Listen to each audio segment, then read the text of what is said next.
Every single thing I've ever done has led to the next thing, has led to the next thing. I didn't design anything. I've never designed my life. I've literally just followed the flow of my life and followed the signs of what made sense for me and used my comfort and joy as a gauge of whether or not I belonged there. Welcome to Character. I'm Anne Benveniste. These are honest conversations with New Yorkers who inspire me about their journey to figuring out who they are, what they want to say, and the role the city played in the process. My guest today is Ariel Palitz. Ariel grew up in New York City, came of age in its nightlife scene, and eventually went on to run the legendary club Sutra in the East Village, serve as the founding director of New York City's Office of Nightlife, and now consults and speaks about hospitality and government on a global stage. But at the heart of her impressive story is something deeper, a lifelong commitment to staying connected to herself and following her bliss, no matter what life throws at her. We get into how nightlife became a place of freedom and truth for her, how she's always trusted her body's signals, and why cultivating joy, presence, and a little bit of faith is the compass to building a meaningful and very cool life. This one's fiery, soulful, and full of wisdom. Let's dive in. Ariel, welcome to the podcast. Thank you so much for being here. I really appreciate you making time in between everything else. It's my pleasure. We met over Labor Day weekend, connected over a conversation around nightlife. But the reason I wanted to ask you on is obviously we're going to talk a bit about nightlife, but I'm also interested in your own journey of connecting to yourself, figuring out who you are, and then really designing your career and your life accordingly. So that's what we're going to get into, and that's what we discuss on Character. I'm really excited about it. Okay, good. So I like to start at the beginning and just get a sense of what your childhood was like the family that you grew up in. Just give me a bit of a flavor of that family. And then, I'm interested a little bit in, there was a narrative growing up around how you should structure your career, how you should structure your life. But just give us a flavor of where you come from and what your childhood was like. Okay, so I grew up in Manhattan on the Upper East Side on the 22nd floor. My dad is from Brooklyn, multi-generations of Brooklyn. I think I'm the fourth or fifth generation of New Yorker, first generation Manhattan. And my Ashkenazi Jewish on my dad's side. My mother was born in Turkey, raised in Israel, Sephardic Jew. She is first generation USA and really didn't speak very much English, but they wound up meeting in Acapulco because my mother was a first-class airline stewardess on El Al Airlines. Okay. And my dad was at a bachelor party, and they met on the beach. And then 3 months later, he moved her to New York and moved to a penthouse apartment on the Upper East Side. Very chic. Yeah. So you're a New York kid. I am. And I remember reading somewhere or listening to an interview you gave that your parents were Studio 54 people. Well, my father was definitely a businessman, and my mother was sort of a host socialite in a sense, and they hosted a lot of parties at the house, and they did go out. And so the 80s and the 90s were a different time when it came to parenting. By my parents' own admission, it was not around really connection, nurturing, or guiding. It was more like a nanny or go to your room kind of stuff. And growing up in the city, by 13, 14 years old, I like to say we went from spin the bottle to bottle service. We were out of the house. We didn't have cell phones. We were all meeting up in Central Park or on the Met steps and eventually going to the local bars that would let us in and ultimately nightclubs. So, I don't think it was more like we ran in packs and we kind of to a certain degree raised ourselves. Yeah, or the city raised you in a way. Yeah. Because I looked at your journey, your career history, and you kind of started out kind of in a PR perspective. To a certain degree. My first real nightlife experiences were really just being dropped off at the Roxy roller rink or High Roller for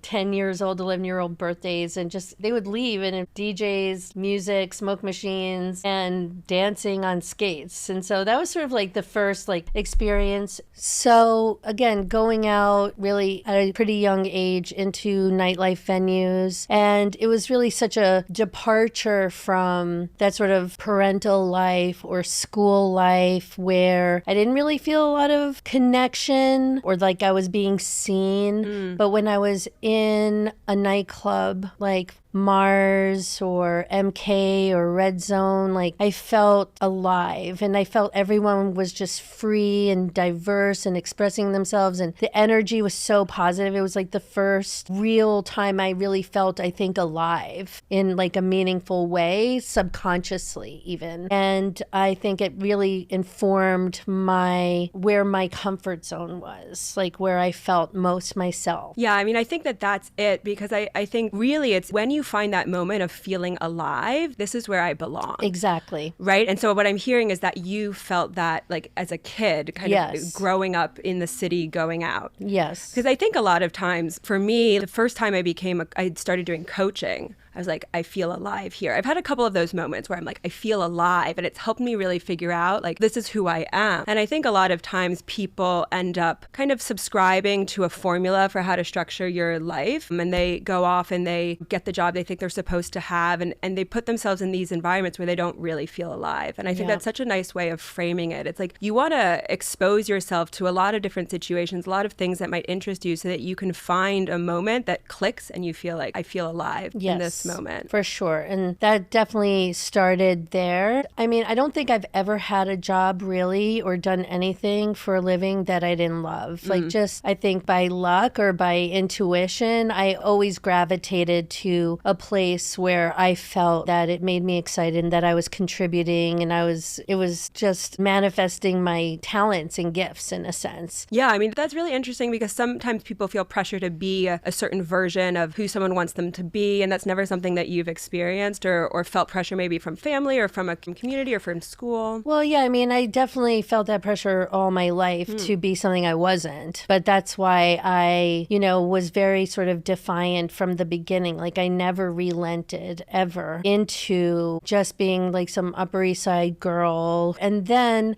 when I did go to college, that was sort of like the first time I was feeling like, oh, school isn't like some conspiracy to destroy my life and control me. Like I actually can study what interests me and have this be for me instead of as a tool to make me who I'm not. But I love that. I can hear the fire in what you're saying, and the word defiance is so strong. And was there a moment where you like that emerged into your life, or do you think you were just born with that level of like defiance and clear connection to yourself and like, fuck you, I'm not going to be someone I'm not? I think I guess I was born with it, but I guess, and no shade on my parents, it was a totally different era, but like there wasn't like tuning in, assessing like where are your strengths, what do you want to do, what makes you happy. It was more like, this is what you do and this is what it is, and it never felt right. So I was from always like aware that I was not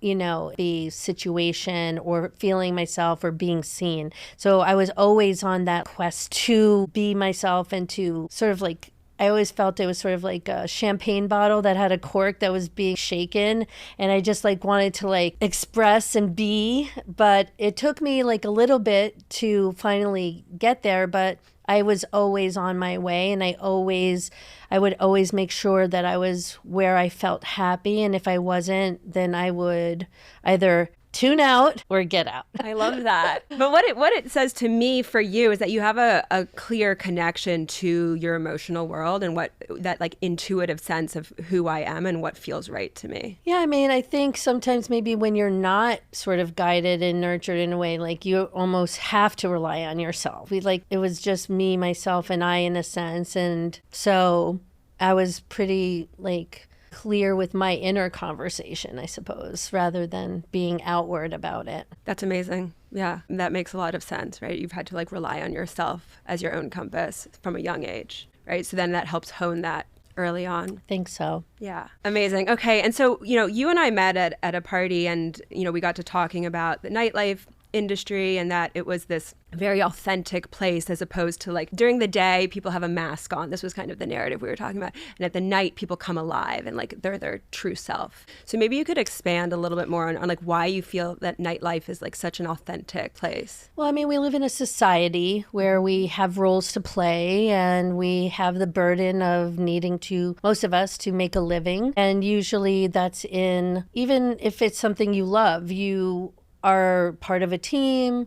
There's a certain uniform, there's a certain way of speaking, and certain things that are inappropriate and things that are appropriate. And we're all like living in this structure in order to accomplish a work goal, let's say. Nobody cares about your family, your dog, what happened, like, are you sick? If you're sick, it's just an inconvenience. Like, we're all here for a collective goal, and there's no real personal, aside from your personal strengths and gifts that you bring to the table for work. But that's why the after work drink is so important with your colleagues, to start to loosen the tie, start to shed the masks of the day-to-day work. And then at night, if you are lucky enough to have a great social life, or even if you don't, even if it's just you at home reading your book, that's you. At night, that's you, your time and your uniform, your fashion, your friends, your music, your addictions, whatever it is that gets you through life, it's yours, and you can be free in a sense. And so I think that's why like nightlife and socializing and music and dance and culture is really a necessity. It's not a luxury. A lot of people sort of minimize the value of going out for a drink after work, or going out and meeting with your friends, or meeting strangers. It's like a blank canvas. It's an unrestricted space to breathe and not be in the confines of the day-to-day, which is just living in society. We all have to do it. Yeah, I love that. I think another thing that I was thinking about when thinking about this question is that, let's talk about nightlife specifically, when you're like socializing, you're going out, you're meeting people.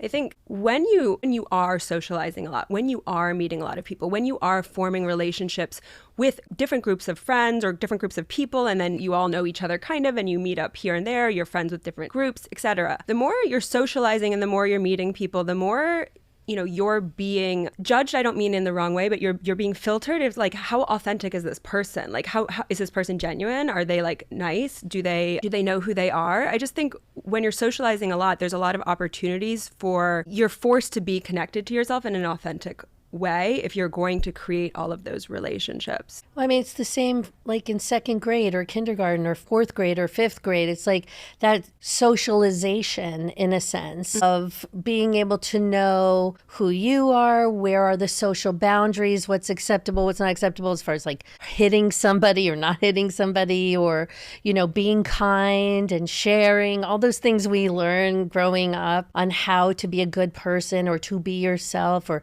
how to relate with others, that continues through life, and I think really expresses itself in different ways in nightlife. That's when you're, especially as a younger person, maybe moving to a new city and going to these places, it's really, you find out who you are by finding out who your people are, in a sense, right? If you're just coming of age in a sense. And the same thing with work, as you said, like what work you should be doing if it makes you happy. You know what kind of person you are when you're around people like you that you feel at home with. So we need these reflections of ourselves, and we need these social experiences to be able to recognize who we are in other people, because we're all just like projecting and mirroring off of each other. So if you see yourself in someone else, or if you don't like what you see, we're like, well, that's not me. That's me. That's not me. I'd like to be more like that, and then that's where you find yourself and your space, I think. Totally. I think the more relationships that you can build and the more you can connect to a community, I think the more you can figure out who am I? Yeah. And I also think things move faster when you build relationships and when you have more people in your life like supporting and championing you. And relate to. Yeah, completely. Right. It helps you understand like, who am I? And I guess like nightlife just affords like so much opportunity. Yeah, if I was in some corporate job and which I was, yeah. for a minute, and I'd be like, that's not me, like as you said with my PR work, yeah. I graduated from college and I was doing live music, open mic jam sessions and parties at night, but during the day, I tried to work in PR. I worked at record labels. I worked at venues. I worked in all kinds of places trying to see, do I fit here? Do I fit here? Do I fit here? Or like, where do I fit in? And ultimately, I just opened my own nightclub. Yeah, a really cool one. But no, I think that's such a good point, right? It's the what you did inherently, which has helped you figure out who you are and navigate your life, is this like experimentation, right? And oftentimes I meet people who are beating themselves up because they've been in all these different jobs. And I'm like, how else are you supposed to figure out who you are? You have to kind of experiment. You have to see how you fit and how you flow, and you learn stuff about yourself. And it's a really natural progression. And it makes you more of a ninja because you've had all of this experience that you can like bring in. Yeah. You need to sort of have more faith in the process of the unfolding of life and know that you're like basically where you're supposed to be at all times, and to give yourself grace and patience, and to try to use that time to see what the value is, or to see what is the writing on the wall, or what's the natural exit or progression, and to have fun with it instead of if you feel discomfort, then that's just a sign that you need to change something, rather than to like have fear or anger about it, or, worry is the worst thing you can do. You have to see the good in it. And then if it's not where you belong, then you strategize for your next move. But every single thing I've ever done has led to the next thing, has led to the next thing. And it's funny, you said, you're curious about how you design your life. Like, I didn't design anything. I've never designed my life. I've literally just followed the flow of my life and like followed the signs of what made sense for me, and used my comfort and joy as a gauge of whether or not I belonged there. It's perfect. That comment is perfect, because really one of the main things that I talk about in my work is the idea that once you're connected to yourself, you always have a map. You always have a compass, right? Because you're following your joy, you're following what But you're always right. connected to yourself. A lot of people aren't. But they are. But they don't trust it. Right. They don't trust it. You're in yourself. I know. You are connected. You are connected. There's no such thing as not being connected to yourself, in my opinion. Like, not to contradict what you're saying, but I hear you, and I think it's a really good reminder, because it's about trusting yourself. Exactly, trusting it. Yes, and breathing and having the toolbox, because I was sad for years. I used to be just sad, like, because I didn't have my valves to breathe and to express myself, because I was a child. Oh, when you were a child. Like, I was always like not in a position to connect with what made me happy. Nobody asked what made me happy. Nobody made sure what I was doing was making me happy. And so I had a constant just blanket of sadness because I was not, manifesting myself in that way. And that's why it was a priority for me to find happiness and to find a way to be released from any boundaries upon myself. And part of that was getting out of my own way and not blaming other people. Tell me a little bit more about that. Well, my parents didn't let me do this. My teachers didn't let me do that. I couldn't do this. At a certain point, when you are of age, it's in your hands at that point. And you have to find what makes you happy, find the things that make you peaceful, that connect you with your voice, and to hear yourself, and to have your routines that reassure you that you're doing okay. Yeah, and what are some of those for you? How do you take care of that connection and health? Well, for a long time, it was when I was like in college and stuff, it was ceramics and throwing pots and centering clay and centering and centering and centering. And I think yoga was something that was really important to me that I discovered early on. I was like an Orvo vegan for like years and years, like from like the 90s until probably 2018 even. When you're really sad or depressed or unconnected, or if you grew up in a way that wasn't joyful, it really makes you connect with empathy for other people's pain. And so for me, it was always just a question of how do I stop feeling pain all the time as an empath and someone who wasn't always like in a happy place. And so meditation is key almost every day, even if it's for I can literally meditate for 30 seconds or 3 minutes or 20 minutes. But if I have to connect and be like, oh yeah, we're good. We're good. Swimming, I love swimming. I love going out and socializing. And I love accomplishing things. Like that's really what excites me. Like I love going to work. I love accomplishing goals. I love helping people and helping them get out of situations. That's the empath thing. You just have to find beauty and joy and magic in everything and trust everything, and to live a life that is not triggered by fear that you're going to fail, triggered by what's going to happen, and just allow yourself to have faith and trust that everything is going to be okay and that everything is okay. And so I work every day on just reminding myself that everything is okay. This is beautiful. I love what you just said. And there's kind of 2 points there that I want to make. So one, I just want to highlight a lot of people, they aren't creating that time to connect with themselves through activities that are like non-goal oriented, like throwing pots or like swimming, or we have to have activities that are like deliberate downtime, time when we're not working, time when we're not sleeping, that just help us connect to ourselves. And it sounds like you have structured meditation.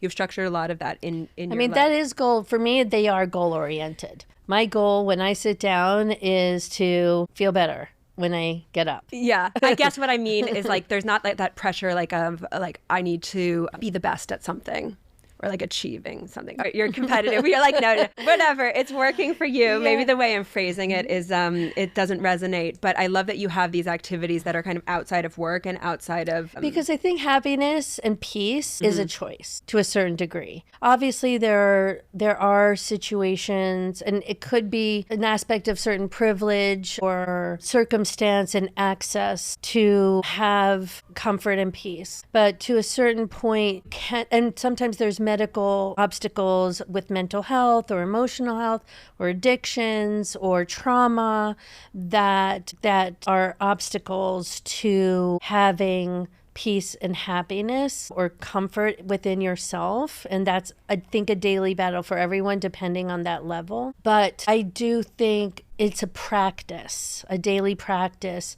to have faith and trust and to choose not to worry and to choose to have peace and to protect your peace and to find, again, the magic and the cool things of life. Like we just met in that party in the Hamptons and now we're here. It's a really magical world. I know some people are like, I'm just like, everything's a disaster. And like, that's their peace in a sense, is chaos. But to a certain point, I think you can prioritize to choose peace and happiness, and because everything good comes from that place. Completely. And I think one of the concept that I am working through myself, but also in my own work and what I want to teach, is this idea that some structure of spirituality is important, is like part of a healthy diet. And I would describe what you just described as your own version of spirituality. And what I mean by spirituality is like a trust that like everything is working for you, and it kind of closes that gap between what's known and what's unknown to mitigate the anxiety. Yeah. Right. And I think part of the reason that so many people are so anxious is because we've lost a lot of spirituality, and because structured religion has gone by the wayside for so many people. And it doesn't mean that you need structured religion, right? It can be spirituality however it comes to you, in whatever form and rituals make sense for you. On a dance floor is totally spiritual, yeah. Right? Connecting to yourself, changing the energy pattern in your body. I trust that things are working for me. I'm looking for gratitude about what's joyful in life. This, I think, is a key ingredient in anyone who wants to create a life and a career that they love. Because it's about going with the flow. You have to be in the flow. You have to be in the zone. You have to just see where things are taking you. Oh, this looks great. This feels good, I'm going to go that way. Oh, this feels good, I'm going to go this way. Oh, this doesn't feel good, I'm not going there. And you have to be in touch with that flow and what feels good in order to navigate the opportunities that are presented to yourself. So if you are constantly questioning everything, then you are staggering. If you're worried, if you're fearful, or I'm an extremely suspicious person. I'm like, come from an almost trust no one perspective, partially because I owned a nightclub and partially because I'm from New York. And, I'm peace and love and I love all people. But like, I also think everything you're saying is a lie for about 20 seconds. I'm not saying you got to be like some like overt flower child where everything is peace and love and beautiful. Like you should have your spidey senses about you, but you have to put yourself, at least give yourself some credit and the universe some credit that you're in the right place at the right time, but you have to follow the guides of life to be where you belong. And so that's why I mean, get out of your own way. Because if I'm sad or if I'm worried or if I'm losing faith or if I'm scared, then my vibration is low. And you have to keep a high vibration in order to go with the flow of the energy in your life. That's everything. I mean, it's so true. I mean, this is why I knew, because intuitively I could sense that this was how you're operating. But that's really the key, is like being in this high vibrational frequency. And you're going to have to think in a way that creates that high vibrational frequency and trust yourself. But like sometimes my vibe is super low. And like I know that if I meditate for 20 minutes and I breathe and I just don't think and I consciously raise my vibe. And also being giving and helping and doing things outside of yourself raises your vibration. And then you want to, if there's something you want to do, you have to match your vibration. Like my life doesn't make sense otherwise. Like why would I be like some Upper East Side Jewish kid, you know, in a private school, winding up running an old school reggae Latin 80s hip hop nightclub in the East Village for 10 years and then winding up in the mayor's office for 5 years and now curating and doing lobbying and consulting and global government speaking. There is no design. You couldn't plan it. I couldn't plan it, yes, is my point. I mean, it makes perfect sense, obviously, like to me, but if it's not linear by any stretch of the imagination, it's not like I went to school, I was a cultural anthropology major. And for me, running a nightclub is a product of cultural anthropology. Sure, that makes sense. That's what I'm saying. It's like restrictive thinking of what should I go to school for? What should I be? What career should I do? It's a good guideline, but the rest is about following your bliss and really where you're happy, where you feel appreciated, seen, where people around you think you're awesome and that you're doing incredible shit. Like that's where you belong. And if you're not in that place, then you have to find where you feel good. And then that's every day is those choices, every single day, every minute of the day. You have to make that choice because then you could walk down that wrong street. That's how like sometimes bad things happen. When you're not paying attention or not centered, you could break an ankle. You could wind up down some dark place and be vulnerable to bad energy. So I think it's a daily choice to tune in and be at peace and pay attention and follow the flow. And then I think you always wind up exactly where you're supposed to be at all times. It was so beautiful what you said. And I wonder in your own journey to like following the flow and finding that, have there been moments where lessons, I suppose, in doing that? Or, you know, is this a refined ability that you've, you know, refined over your lifetime? I imagine, you know, when you were first like working or in university, it wasn't as refined as it is now. In college, you know, because again, like high school and school wasn't like my most fun like experience. Like I wasn't like a great student. I thought school was like really a conspiracy, you know, to like really control me and make me miserable. So when I went to school, it was like I took intro to everything, intro to philosophy, intro to psychology, intro to everything to learn what is all of this education and what am I learning? I was a cultural anthropology major, but a religious philosophy minor with a concentration in ceramics. Yeah. What most people don't understand is like, and what I've learned over time is that it's your unhappiness and your discomfort and your misery, which are your best teachers. So true. Right? A lot of people, like, they're trying to avoid depression, avoid anxiety, taking medication to not feel that way. And I'm not saying that you shouldn't do that if you need to manage your anxiety and depression. But what I'm saying is that when I have felt unhappy and depressed, even in some of my recent jobs that I've had. Like, to me, that's writing on the wall. Like, when I sold Sutra after 10 years, why would you sell Sutra? It's such a great club. Why would you leave? It's like the writing was on the wall. I wasn't happy anymore. There's only so many ways to fill a Wednesday. I've done this for 10 years. The enthusiasm isn't there anymore. I'm depressed. I'm feeling anxious. That's a sign that it's time to make a change. And then jealousy is also an incredibly great, I know it's like one of like the sins in the Bible, but if you see somebody else that has something that you want, that jealousy is actually a sign of something you should be going for, instead of resenting somebody for it or feeling bad about yourself, or how we compare ourselves. Like, comparison is like one of the biggest sources of misery in a human. Well, they have this and I don't have that, or they're like this and I'm like that. It's actually supposed to show you what you want and what you don't want. So I say the way I've refined it is through my misery. I think that's so, I love that so much. I mean, you're taking like... But in a positive way. Yeah, of course. Like, I think about my own life, and all of the times when I've been unhappy, it's because the universe is telling me not this way, right? Like, I tried something on, or I grew out of something, and it's telling me it's time for a change, and it's having me look inside myself and say, I mean, one of the reasons I became a coach is because I'd done an MBA. I hated it. I worked in tech. I hated that, right? I was so miserable. And when I found coaching, it was like I was searching for the thing, and it clicked, and it was like, okay, now I felt alive, right? We talked about like feeling alive, right? I felt alive. But there's been so many other things in my life like that, with friendships, with relationships, with even like my personal style, right? It's like when I put on clothes, if I feel good in them, it's like this is the right thing. If I don't feel good in them, it's the same. There's as you say, it's like every single minute of the day there's an opportunity to choose and to connect with where's the flow here, what's the energy, and it's learning to hear that, and then, to your point, trust it, right?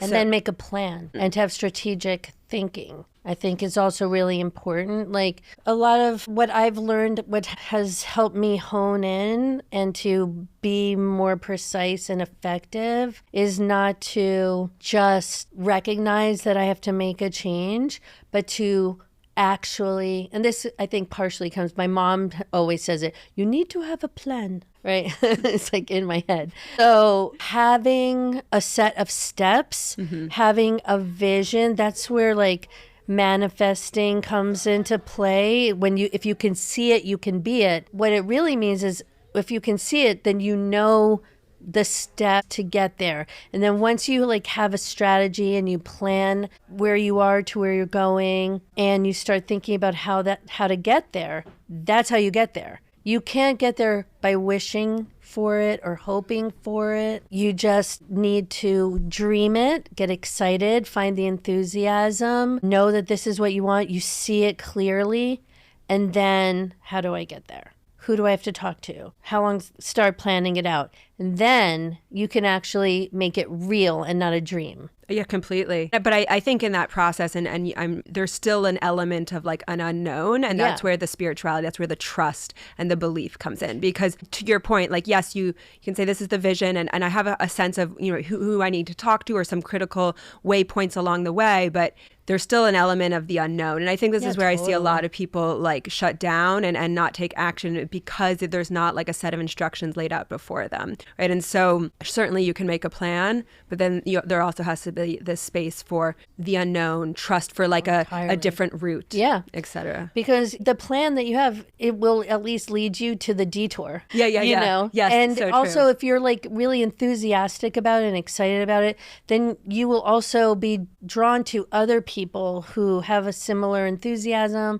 Like, I was at a party last night. It was one of the most fabulous parties I've been to in a very long time. It was like Dom Perignon, salutes Jean-Michel Basquiat. And like all the Dom Perignon had Basquiat paintings on the label. And it was just like some of the most incredible people. And just in that, like, like those nights or those moments where like everything's sort of just like falling into place. This room would be perfect for this. And this person, is perfect for this project that I'm working on. And like everything is aligned because you're just all in the zone. And it's all just like everything is making sense. But you wouldn't be in that room if you didn't say, I really should go to that party. Even though maybe I'm not feeling it, I should go. And you didn't wear the outfit that made you feel great. And you didn't come in with a positive energy that made people want to even talk to you. And to be open to the plan Bs that might present itself for something you were already thinking about, or connecting with somebody you didn't even know was an opportunity to help you get to where you wanted to go. So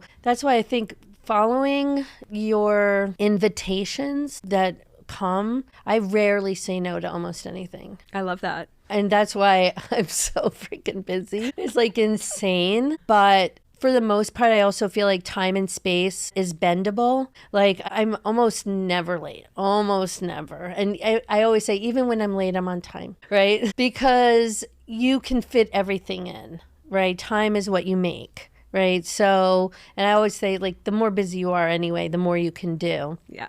But I really never say no because I always feel like an invitation is for a reason.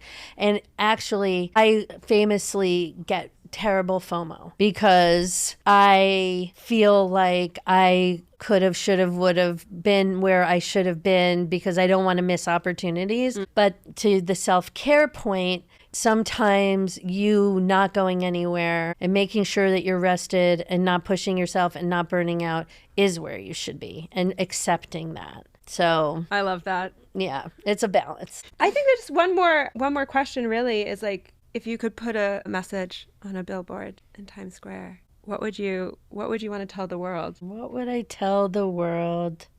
Be here now to a certain extent. That's one, I think a lot of the pain and suffering comes from regretting the past and worrying about the future. And I really do my best to be as present as possible. I think that's where we have the most power, where we have the most peace and the most possibilities. And it's where you can feel your true feelings. And I think also just to recognize, well, that's a really long billboard. So just be here now and be at peace. It's all going to end. We're all going to die. Nothing really matters. Like in the long run, like just do it. Just be here for yourself and be here for others, and everything else works out. Thank you so much. You've been brilliant.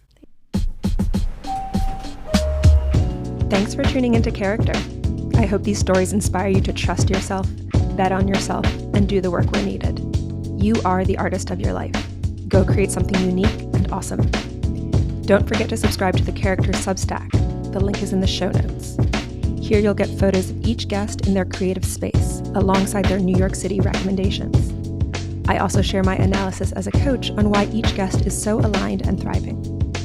And if you're enjoying the show, follow or leave a review.